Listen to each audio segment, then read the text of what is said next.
Hello and welcome to all the men and women of the West. I'm Joe. Today's video is about Lembas, the Waybread of Middle-earth. I'm going to quickly go over its history, give my thoughts on it. This video was born out of a question I was asked some time ago by Tolkien fan about the nature of this bread and where it came from. It was originally made from special corn grown in Oman, and it was Orome who gave some to the Elves on the Great Journey. Now, the secret of how to make it was passed down to those elven maids who were on that journey. In turn, Melian brought the knowledge to the Sindarin elves. From there, it'd be her and Yavanna who thus brought what Tolkien kind of called and compared with the Eucharist, the special bread given during Christian masses. It's one of the few Catholic elements that Tolkien admitted in a letter slipped into the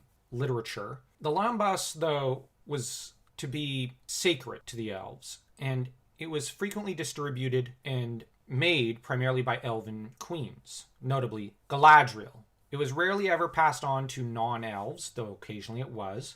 Melian would pass on plenty of Lembas to Beleg so that he could give it to Turin. This act, though, is one that not many fans read much into it, but I think that it's proof of Melian's own feelings for Turin. Thingol thought of him as his own son. He loved Turin. I think Melian loved him like a mother did, and that this is a bond that's not really talked about. The Lembas, in a way, is a demonstration of motherly favor and love, a desire to lure him back home in a way, like, hey, remember the good times when you used to eat this? Think of mom here. Like, you got to come home. There's a bit of that kind of appeal to sentimentality with Turin. And when he does see it and taste it, he really longs for home. There's a lot that can be read into this very, very generous act of hers. And I do think we need to bear in mind that Tolkien likely did want to show this queenly favor towards her foster son. Because in medieval times,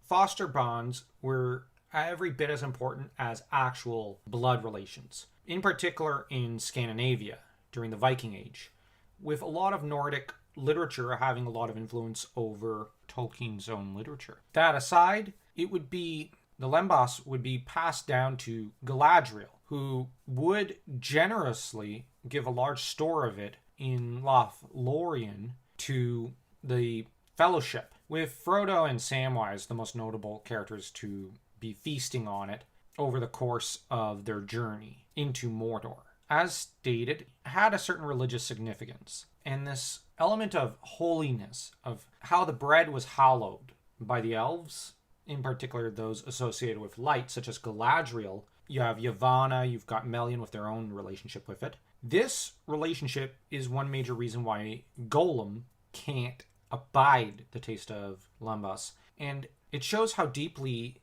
the One Ring has corrupted Gollum, that he can't abide beautiful, good things. Hence why he hated the sun, he hated the flowers, he hated the fields, the meadows, and whatnot.